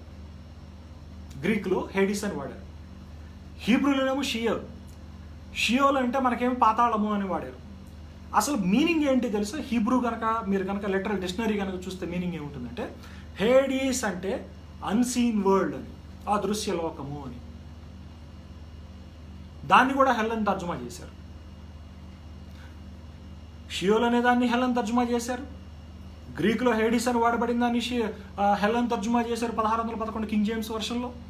అంతేకాకుండా గిహన్నా అనేటువంటి దాన్ని నరకం అని తర్జుమా చేశారు, హెల్ అని తర్జుమా చేశారు ఇంగ్లీష్లో. అంతేకాకుండా బైబిల్ మొత్తం మీద 2 పేతురు 2వ అధ్యాయం 4లో వాడబడింది ఒక మాట, టాటరస్ అని ఉంటుంది, కటిక చీకటి గల బిలము అని ఉంటుంది. అది ఆ ఒక్క చోటే కనబడుతుంది 2 పేతురు 2:4లో.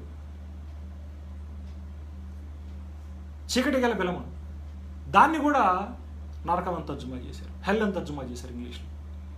అయితే తర్వాత వచ్చినటువంటి తర్జుమాల్లో దాన్ని చాలా జాగ్రత్తగా ప్రక్షాళన చేసుకున్నారు. దాని ప్రభావం ఉండటం వలన తెలుగులో తర్జుమా చేసినప్పుడు కూడా ఏం చేశారంటే నరకం అనేటువంటి మాట పెట్టుకొచ్చారు. ఎందుకు? మన మిథాలజీలో, మన హిందూ పురాణాల్లో నరకం అనేటువంటిది ఎప్పుడు కాలుతూ ఉండేటువంటి ప్రాంతం. సో గిహన్నా అనేటువంటి ప్రాంతం అక్కడ ఉన్నటువంటి ఇజ్రాయెల్కి సుపరిచితమైనటువంటి ప్రాంతం. అది చెత్తపుట్ట, అది ఎప్పుడు కాలుతూ ఉంటుంది. వాళ్ళకేమో చెత్తపుట్ట అనేటువంటి ఐడియాలజీ ఉంది, మనకేముంది కాలుతూ ఉండేటువంటి ప్రాంతం నరకం అని ఉంది. కనుక ఇవన్నీ తీసుకొచ్చి జొప్పించి ఇక్కడ మనకేం చేశారంటే అర్థాన్ని వక్రీకరణ చేసేటువంటి ప్రయత్నం చేశారు. అంటే దానికి దారి తీసింది. కనుక ఈ విషయాన్ని మనం చాలా జాగ్రత్తగా మనం దృష్టిలో పెట్టుకోవాలి. ఇంకొక కొసమెరుపైనటువంటి విషయాన్ని చెప్తాను చూడండి. ఏదైనా మనములో ఆదాము అవ్వల పాపం చూస్తాం. మొట్టమొదటి పాపం జరిగినటువంటి ప్రస్తావన నరకం గురించి లేదు. తర్వాత కయ్యూను హేబెల్ను చూస్తాం. హేబెల్ను చంపాడు అన్న కయ్యూను. First murder case, first murder జరిగినప్పుడు ప్రస్తావన లేదు, అతనికి నరకం గురించి చెప్పలా. తర్వాత సొదొమ గొమొర్రాలు చూసుకోండి, జలప్రళయం చూసుకోండి, లేకపోతే మోషే ధర్మశాస్త్ర యుగం చూసుకోండి, ఎక్కడా కూడా నరకము అనేటువంటి ప్రస్తావన అనేటువంటిది ఉండదు.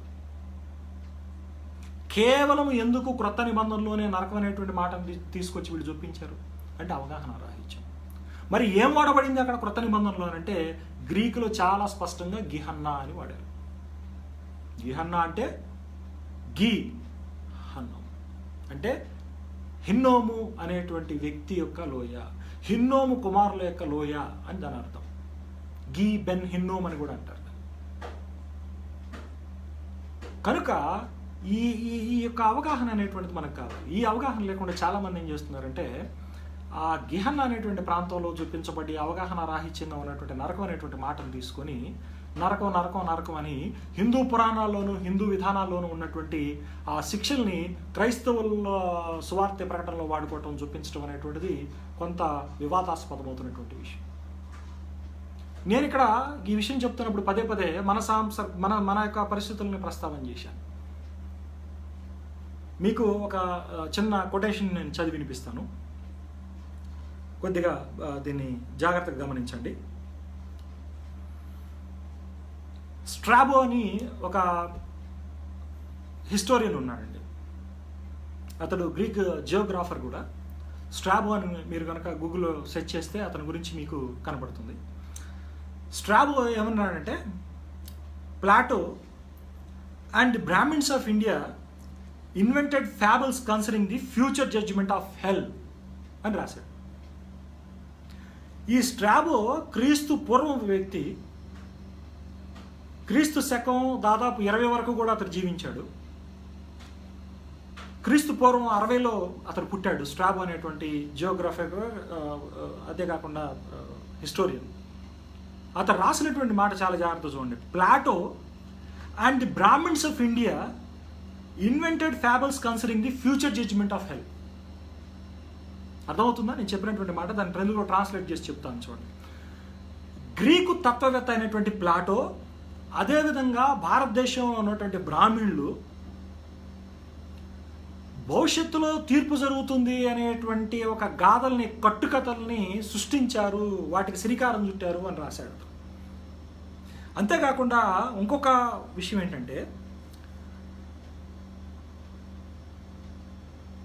సైప్రసస్ అనేటువంటి ఒక వ్యక్తి అతను ప్లాటోని బ్లేమ్ చేస్తున్నాడు. ఏమంటున్నాడు చూడండి.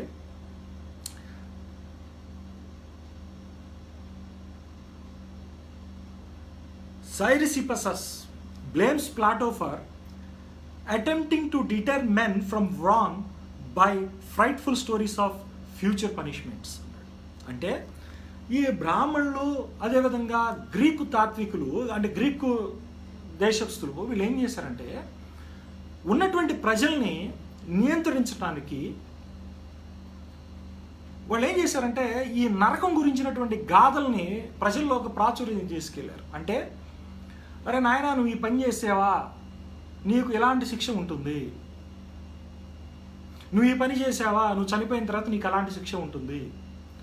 అంతేకాదు కర్మ సిద్ధాంతం కానీ, ట్రాన్స్ఫిగరేషన్ ఆఫ్ సోల్స్ కానీ, ఈ సిద్ధాంతాలన్నీ కూడా ఈ గ్రీక్ పురాణాల్లోనూ మన హిందూ మిథాలజీలోనూ కనపడతాయి. వీటికి బైబిల్కి సంబంధం లేదు. బైబిల్ ఎక్కడ కూడా ట్రాన్స్ఫిగరేషన్ ఆఫ్ సోల్స్ని కానీ, అంటే ఒక వ్యక్తి తప్పు చేస్తే వచ్చే జన్మలో కుక్కగా పుడతాడు లేదా గాడిదలాగా పుడతాడు అనేటువంటి ట్రాన్స్ఫిగరేషన్ ఆఫ్ సోల్ సిద్ధాంతం కానీ, ఈ కర్మ సిద్ధాంతం అనేటువంటివి కానీ వీటిని బైబిల్ ఎక్కడ సమర్థించదు. ఇవి ప్రజలను నియంత్రించడానికి అప్పుడు ఉన్నటువంటి ఆ నాగరిక ఆ సమాజంలో ఒక రకమైనటువంటి నియంత్రణ తీసుకురావడానికి ప్రజలను భయపెట్టి వాళ్ళు క్రమబద్ధీకరించడం అనేటువంటి ప్రయత్నం చేశారు. దీనికి చారిత్రకమైనటువంటి ఆధారాలు ఉన్నాయి. ఇవి విడిచిపెట్టి ఈ యొక్క జనాల్లో ఉన్నటువంటి ఆధారంలో ఉన్నటువంటి విషయాలను ప్రస్తావన చేసి ఇవి బైబిల్ అభిప్రాయాలుగా జొప్పించి బైబిల్ని అవహేళన చేయటం లేదని బైబిల్కి అవమానం తీసుకురావడం అనేటువంటి ఎంతవరకు సమయం. నేను బైబిల్ విద్యార్థిగా నేను ఈ విషయాన్ని ససేమిరా నేను అంగీకరించను. ఈ విషయం మీద ఎవరు వాదోపవాదాలకు వచ్చినా కూడా నేను సమర్థించను. కనుక ఈ విషయాలను చాలా జాగ్రత్తగా గుర్తుపెట్టుకోండి. నేను ఇప్పుడే మీకు ఓపెన్ ఇన్విటేషన్ ఇస్తున్నాను. జస్ట్ గో, మీరు వెళ్ళండి, మీరు వెళ్ళి any Hebrew dictionary, any Greek dictionary, standard dictionaries చూసుకోండి, ఎన్సైక్లోపీడియాస్ చూసుకోండి.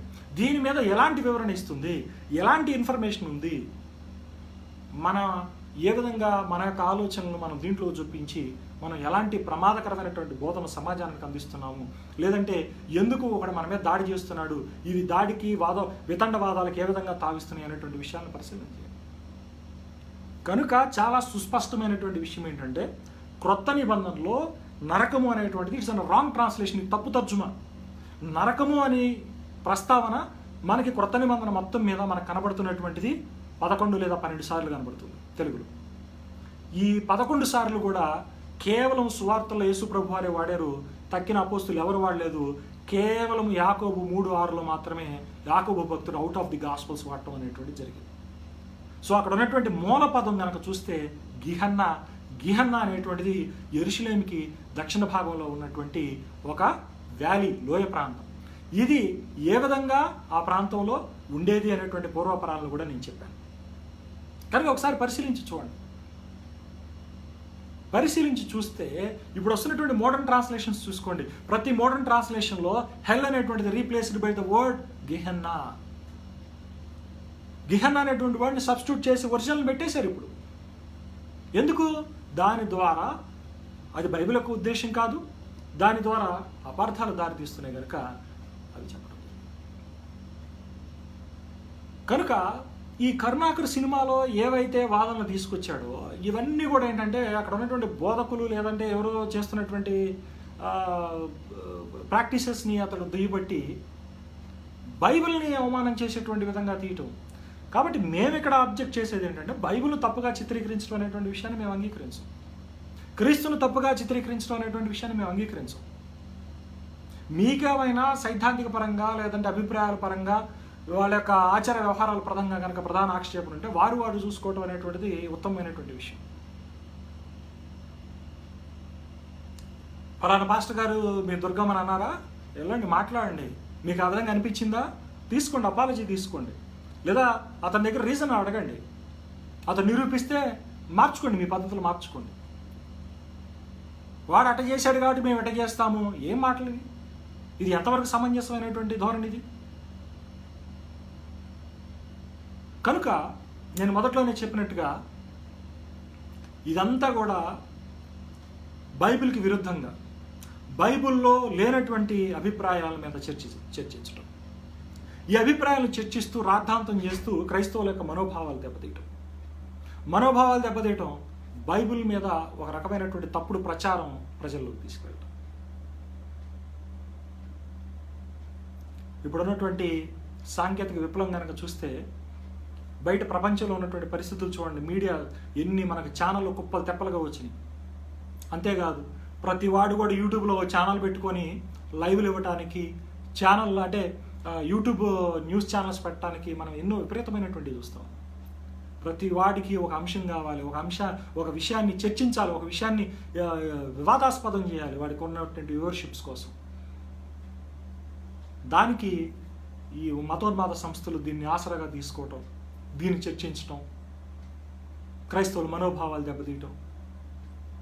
కాబట్టి ఇక్కడ సైద్ధాంతికపరమైనటువంటి సమీక్ష ఇటు వీరిలోనూ అటు వారిలోనూ జరగాల్సినటువంటి అవసరం ఉంది అనేటువంటి నా అభిప్రాయం. కనుక మనం కనుక క్లియర్గా చూస్తే ఆ షార్ట్ ఫిల్మ్లో ఉన్నట్టు ఫస్ట్ నుంచి చెప్తున్నట్టుగా అక్కడ క్రీస్తు రెండవ రాకడ అనేటువంటిది ఒక అంశాన్ని వివాదాస్పదంగా తీసుకున్నారు. రెండవది దశంభాగాలు తీసుకున్నారు. తర్వాత నరకం అనేటువంటి అంశం తీసుకున్నారు. ఈ విధంగా పలు అంశాలు వచ్చినాయి. వీటన్నిటి మీద క్రైస్తవులో ఉన్నటువంటి అభిప్రాయాలు ఏంటో చెప్పాను నేను. క్రైస్తవులో ఉన్నటువంటి భేదాభిప్రాయాలు ఏంటో కూడా చెప్పాను. ఒకసారి సమీక్ష చేసుకోవాల్సినటువంటి అవసరం ఉంది ఈ ప్రాక్టీస్ చేస్తున్నటువంటి వాళ్ళు అనేటువంటి విషయాన్ని కూడా నేను చెప్పాను. 2 నాలుగుల ధోరణి ఈ మతోన్మాదులు ప్రత్యేకించి ఈ శివశక్తి సంస్థ వాళ్ళు వాడుతున్నటువంటి 2 నాలుగుల ధోరణి కూడా చూడండి. వీళ్ళు అంటారు పాత నిబంధనలో అమ్మో ఇంతమందిని చంపారు, లేదంటే ఇట్లా చంపారు అట్లా చంపారు అనేటువంటి మాటలు మాట్లాడుతూ ఉంటారు. ఈరోజు మధ్యాహ్నం జరిగినటువంటి మోజో టీవీలో జరిగినటువంటి లైవ్ డిబేట్లో ఆ సంస్థకు సంబంధించినటువంటి వ్యక్తి ఫోన్లో మాట్లాడుతూ దేవుడు అనేటువంటి వాడంట దుష్ట శిక్షణ శిష్ట రక్షణ చేస్తాడట. మరి ఈ సూత్రాన్ని ఈ సిద్ధాంతాన్ని అక్కడ ఎందుకు వాడలేకపోతున్నా? బైబిల్లో జరిగినటువంటి ఆ యొక్క శిక్షలు అని మరి శిష్ట రక్షణలో భాగమని నువ్వు ఎందుకు అర్థం చేసుకోలేకపోతున్నా? మా ఇంటి నుంచి మీ ఇంటికి ఎంత దూరం, మీ ఇంటి నుంచి మా ఇంటికి కూడా అంతే దూరం కదా.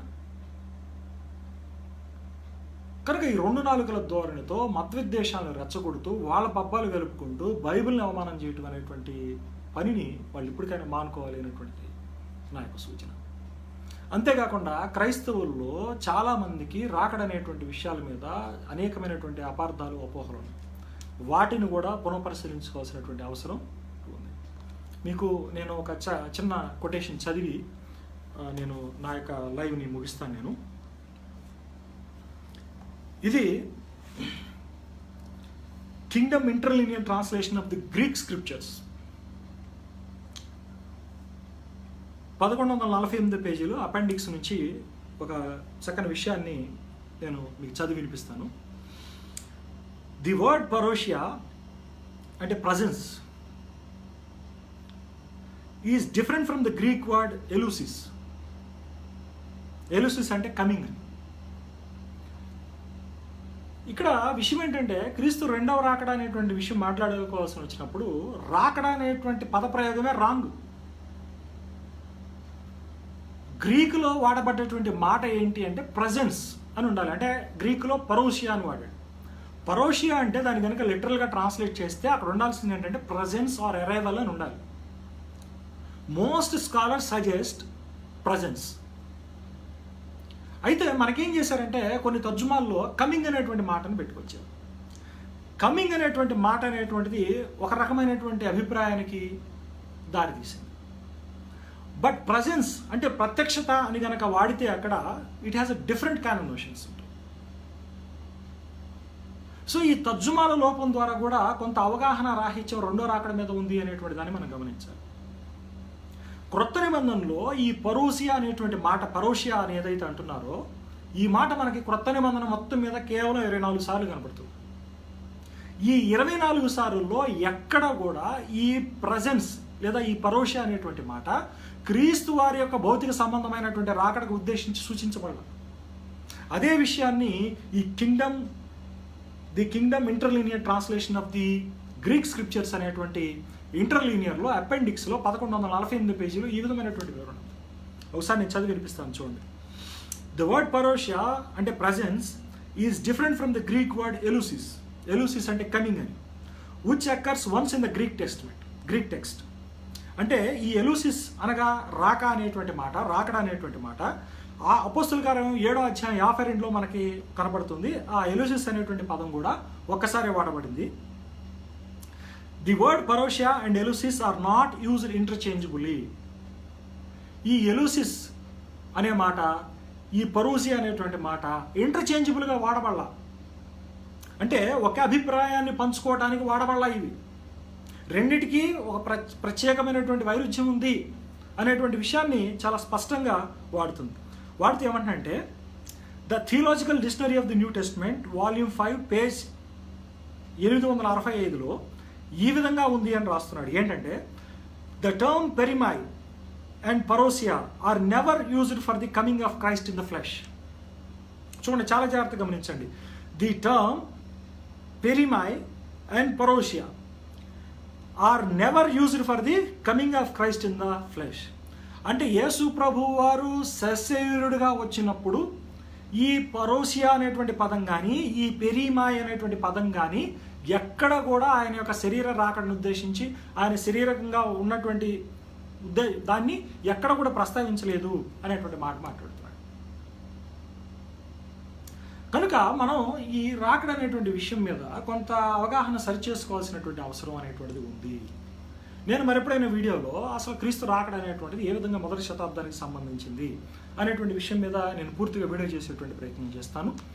దీని మీద ఎవరికన్నా కనుక ఏమైనా ప్రశ్నలు కానీ, ఏమైనా సందేహాలు కానీ, లేదంటే దీన్ని ఫర్దర్గా ఇన్వెస్టిగేట్ చేయాలి కనుక అనుకుంటే మీరు నన్ను సంప్రదించవచ్చు. ఈ క్రీస్తు శకం 77 యొక్క ప్రాముఖ్యతను గురించి మీరు చదువుకోవాలి అనుకుంటే, కావాలంటే ఇంగ్లీష్లో లిటరేచర్ ఉంది. ఉదాహరణకి ఇక్కడ ఎడ్ స్టీవెన్స్ అనేటువంటి ఒక బైబిల్ స్కాలర్ రాసినటువంటి పుస్తకం అండి ఇది, what happened in AD 70 by ed Stevens. ఈ పుస్తకం ఇంగ్లీష్లో ఉంటుంది. అది 77 యొక్క ప్రాముఖ్యతను, క్రీస్తు రాకడ యొక్క విశిష్టతను తెలియజేసేటువంటి పుస్తకం. లేదు ఎవరైనా తెలుగులో దీన్ని అధ్యయనం చేయాలి, చదవాలి అని కనుక అనుకుంటే తెలుగులో క్రీస్తు రాకడ నాడా నేడా అనేటువంటి పుస్తకం నేను రాయడం జరిగింది. ఇది 2012 నుంచి కూడా ఇది మార్కెట్లో అవైలబుల్ అవుతుంది. బట్ ప్రస్తుతం అవుట్ ఆఫ్ ప్రింట్. నా దగ్గర కేవలం కొన్ని కాపీలు మాత్రమే ఉన్నాయి. ఎవరైనా ఆసక్తిగా చదవాలి, నిస్వార్థమైనటువంటి హృదయంతో చదవాలి అనుకునేటువంటి వాళ్ళకి నేను ఉచితంగా అందిస్తూ ఉన్నాను. ఎవరన్నా దీని మీద ఫర్దర్గా మాట్లాడాలి, ఫర్దర్గా ఏమైనా క్వశ్చన్స్ ఉన్నాయి అనుకున్నప్పుడు నా ఫేస్బుక్ వాల్ మీద కానీ మీరు కామెంట్ చేయడం కానీ, లేదంటే నాకు పర్సనల్గా మెసేజ్ చేసి కానీ మీ అభిప్రాయాలు కానీ, మీ ప్రశ్నలు కానీ సంధించవచ్చు. అయితే ఇప్పటి వరకు ఈ యొక్క కార్యక్రమాన్ని వీక్షించిన సహోదరులందరికీ కూడా నాకు ప్రత్యేకమైనటువంటి ధన్యవాదాలు, వందనాలు తెలియజేస్తూ ఈ కార్యక్రమాన్ని ముగిస్తున్నాను.